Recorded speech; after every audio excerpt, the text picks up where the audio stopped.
आणि आगामी काळातल्या निवडणुका या निपक्षपातीपणे व्हाव्यात ही मागणी घेऊन विरोधकांची एकजूट जमलेली आहे। आणि आपण थेट जाणार आहोत शिवालय या ठिकाणी। सध्या उद्धव ठाकरे तिथे आलेले आहेत, त्याचबरोबरीने राज ठाकरे तसंच शरद पवार हे सध्या उपस्थित आहेत। इतकंच नव्हे तर स्वतः बाळासाहेब थोरात आणि खासदार वर्षा गायकवाड या देखील सध्या इथे उपस्थित आहेत। त्यामुळे सगळे महत्त्वाचे नेते हे उपस्थित आहेत आणि सध्या तिथे या सगळ्यांची भेट झालेली आहे। निवेदनावरती स्वाक्षरी करून हे सगळे निघणार आहेत। अधिक माहिती घेऊयात आमची प्रतिनिधी जुई जाधव हिच्याकडनं। जुई, साधारण कधीपर्यंत आता शिष्टमंडळ बाहेर पडेल? अगदीच आपण पाहतोय प्रज्ञा की या बंद दाराआड शिष्टमंडळाची चर्चा सुरू आहे।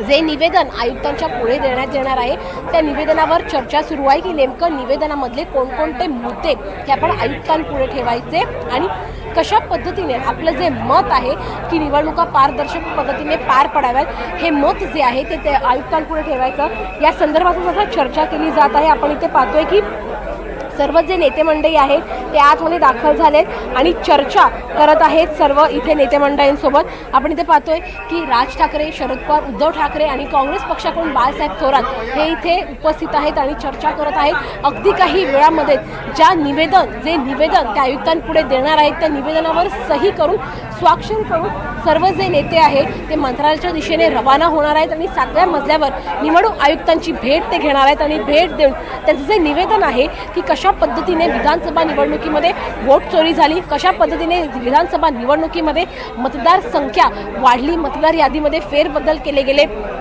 या ज्या सगळ्या बाबी आहेत त्या बाबी एका निवेदनामध्ये लिहून ते आयुक्तांपुढे ठेवणार आहे। त्यासोबतच आगामी स्थानिक स्वराज्य संस्था निवडणुका ही पारदर्शक पद्धतीनेच पार पडावी, त्याच्यामध्ये कुठलीही वोट चोरी होऊ नये, EVM मशीन हॅक करता कामा नये, या सगळ्याचं निवेदन ते एका पत्रामार्फत देणार आहेत आयुक्तांना आणि त्यात पत्राचं वाचन केलं जात आहे आणि स्वाक्षरी घेऊन हे जे पत्र आहे सर्व जे नेते मंडळी आहेत त्यांच्या स्वाक्षरीचं हे पत्र आयुक्तांना दिलं जाणार आहे। त्यामुळे थोड्याच वेळामध्ये हे सगळेजण निघणार आहेत आणि मंत्रालयाच्या दिशेने रवाना होणार आहेत। प्रज्ञा, अनेक महत्त्वाचे मुद्दे आहेत जे यापूर्वी सुद्धा उपस्थित करण्यात आलेले होते। वोट चोरीचा मुद्दा तर आहेच, पण त्याबरोबर आहे नेते मंडळी सर्व शिष्टमंडळ आहे ते बाहेर निघते। आपण पाहतोय की जी ताजी दृश्य आहे ती आपण पाहतोय की ही जी बैठक आहे ती बैठक संपलेली आहे आणि नेते मंडळी आहे ते नेते मंडळी बाहेर पडतायत आणि नेते मंडळी बाहेर पडून मंत्रालयाच्या दिशेने रवाना होत आहेत। आपण पाहतोय की हळूहळू सर्व जे नेते आहेत ते आता शिवालयाच्या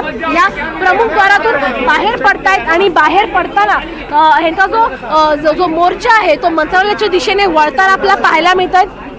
सर्व जे नेते आहेत या शिष्टमंडळातले ते आता हळूहळू बाहेर पडताना आपल्याला पाहायला मिळतात। बैठक संपलेली आहे आणि बैठक झाल्यावर हे जे सर्व नेते आहेत ते आता मंत्रालयाच्या दिशेने रवाना होताना आपल्याला पाहायला मिळणार आहेत। हळूहळू सगळे आपण पाहतोय की शेकापचे जयंत पाटील इथे आले। तर काय चर्चा झाली? निवडणूक आयोगाला भेटायला चाललो, आल्यानंतर बोलू। बैठकीत काय चर्चा झाली ते सांगतो। चर्चा झाली ती आता निवडणूक आयोगाला सोबत घेताय का तुमच्या? आपण पाहतोय की सर्व जे नेते मंडळी आहेत ते बाहेर पडलेले आहेत आणि माध्यमांसोबत प्रतिक्रिया न साधता थेट पत्रकार परिषदेमध्ये जे काही आपलं म्हणणं आहे स्पष्ट केलं जात आहे। बाळ नांदगावकर सगळे येत आहेत, सगळे येत आहेत।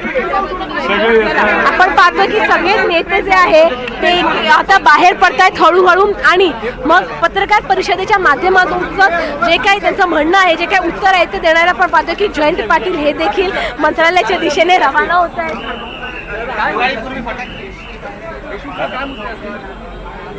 कोणीही नेता माध्यमांसोबत संवाद न साधता थेट मंत्रालयाच्या दिशेने रवाना होत आहेत। बाळासाहेब थोरात आपण इथे पाहतोय, काँग्रेसचे वरिष्ठ नेते। काय चर्चा झाली? निवडणूक पाहतोय शशिकांत शिंदे आहेत, अरविंद सावंत आहेत, भाई काय चर्चा झाली नेमकी? पण पाहतोय की भेटल्यावरच सगळेजण स्पष्ट होऊ, व्यक्त होऊ अशा प्रकारची प्रतिक्रिया सगळ्यांकडून येत आहे। आपण पाहतोय शरद पवार बाहेर पडतायत, हे देखील या बैठकीमध्ये उपस्थित होते आणि हे सगळेजण आता मंत्रालयाच्या दिशेने रवाना होताना आपल्याला पाहायला मिळत आहेत। शरद पवार हे देखील शिष्टमंडळामध्ये होते आणि ते देखील या शिष्टमंडळात सहभागी होऊन जी काही निवेदन देणार आहे त्या निवेदनाला पाठिंबा त्यांनी दर्शवला आहे। शरद पवार आता बाहेर पडले आहेत शिवालयमधून आणि ते देखील आपण पाहतोय पत्रकार परिषदेमध्ये उपस्थित राहणार आहेत। थोड्याच वेळामध्ये हे सगळे जे नेते आहेत ते बाहेर पडून मंत्रालयाच्या दिशेने संदीप देशपांडे मनसेचे नेते आपण इथे पाहतोय की बाहेर पडले आहेत। राज ठाकरे बाहेर पडताना आपल्याला पाहायला मिळतात। राज ठाकरेंच्या मागोमाग उद्धव ठाकरे देखील बाहेर पडताना आपल्याला पाहायला मिळतात। ठाकरे बंधू एकत्रित मंत्रालयाच्या दिशेने आपल्याला जाताना पाहायला मिळतात। राज ठाकरे आणि उद्धव ठाकरे हे एकत्रितरित्या मंत्रालयाच्या दिशेने रवाना होत आहेत। सोबत आदित्य ठाकरे देखील आहेत। त्यामुळे निश्चितच आत्ताच्या क्षणाची एक महत्त्वाची दृश्य आपण म्हणू शकतो की ही जी आहे ती दृश्य आहेत, कारण का ठाकरे बंधू हे एकत्रित मंत्रालयाच्या दिशेने रवाना होताना आपल्याला पाहायला मिळतात। कदाचित दोघेही एकाच गाडीतून देखील प्रवास करणार आहेत। त्यामुळे निश्चितच ही एक महत्त्वाची दृश्य जी आहे ती आपण इथे पाहतोय, लाईव्ह पाहतोय की हे जे ठाकरे बंधू आहेत ते एकत्रित एकाच गाडीतून मंत्रालयाच्या दिशेने प्रवास करणार आहेत। नक्कीच आणि थेट दृश्य आपण बघतोय उद्धव ठाकरे आणि राज ठाकरे एकाच गाडीतनं प्रवास करतायत। तसंच आदित्य ठाकरे देखील त्यांच्या सोबत आहेत एकाच गाडीतनं। सर्व ठाकरे कुटुंबीय जे आहेत ते आपण बघतोय की एकत्र चाललेले आहेत। ठाकरे बंधू आणि त्याचबरोबरीनं आदित्य ठाकरे हे देखील एकाच गाडीतनं प्रवास करत आहेत आणि आता निवडणूक आयुक्तांची भेट घेणार आहे। निवडणूक आयोगाला एक प्रकारचं निवेदन दिलं जाणार आहे। निवेदनातनं काही प्रश्न उपस्थित केले जाणार आहेत आणि त्या माध्यमातून आगामी काळातल्या महानगरपालिका निवडणुका असतील किंवा स्थानिक स्वराज्य संस्था निवडणुका आहेत त्या पारदर्शी पार पडाव्यात यासाठीचे हे प्रयत्न आहेत। अतिशय योग्य टायमिंग साधण्यात आलेला आहे आणि आपण थेट दृश्य बघतोय दोन्ही ठाकरे बंधू आणि आदित्य ठाकरे हे एकाच गाडीतनं निघालेले आहेत। आत्ताची सगळ्यात महत्त्वाची आपण ही बातमी आणि दृश्यही पाहतो आहोत की एक प्रकारची वज्रमूठ ही विरोधकांनी आता एकवटलेली आहे आणि आता आगामी काळामध्ये महानगरपालिका निवडणुका असतील किंवा स्थानिक स्वराज्य संस्थांच्या निवडणुका असतील या एकत्रित लढण्याचा हा एक प्रकारचा निर्धार आहे का? तर महाविकास आघाडीच्या वतीनं आणि त्याचबरोबरीनं राज ठाकरे येत्या काळात उत्तर देतीलच, पण ही सुद्धा वज्रमूठ तितकीच महत्त्वाची आहे। ही आपण गाडी बघतोय ज्यामध्ये राज ठाकरे उद्धव ठाकरे हे एकत्रित निघालेले आहेत। आदित्य ठाकरे हे देखील त्यांच्या सोबत आहेत आणि हे सगळे एकत्रितरित्या निवेदन देणार आहेत। स्वतः शरद पवार आणि काँग्रेसच्या वतीनं सुद्धा बाळासाहेब थोरात आणि वर्षा गायकवाड हे देखील या सगळ्यांसोबत आहेत। त्यामुळे एक महत्त्वाची आपण बघतोय वज्रमूठ आहे। अगदी जवळच अंतर आहे, फार लांब नाहीये, थोड्याच अंतरावरती हे पोहोचणार आहेत आणि निवडणूक आयोगाला आणि निवडणूक आयुक्तांची भेट घेणार आहेत। चोक्कलिंगम यांनी 12:30ची वेळ दिलेली होती, त्यानुसार आता हे सगळेजण दाखल होत आहेत आणि हे सगळेजण पोहोचणार आहेत आणि निवडणूक आयुक्तांना आपलं निवेदन देणार आहेत। अधिक माहिती या संदर्भात घेणार आहोत देवेंद्र कोल्हटकर यांच्याकडनं। देवेंद्र 12:30ची वेळ दिलेली होती स्वतः चोक्कलिंगम यांनी आणि आता हे सगळं शिष्टमंडळ एकत्रित इथे दाखल होत आहे।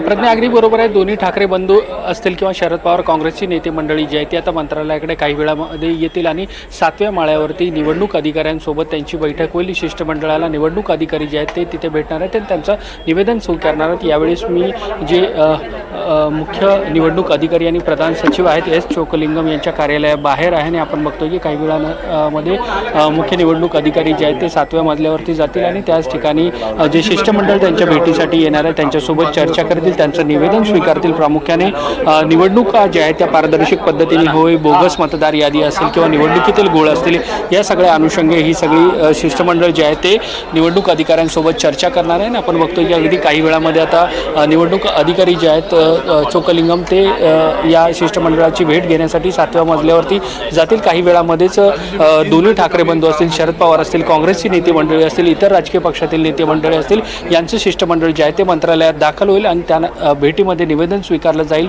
मुख्य निवडणूक अधिकाऱ्यांकडून आणि नेमकं या शिष्टमंडळाचं काय म्हणणं आहे ते देखील जाणून घेतलं जाईल।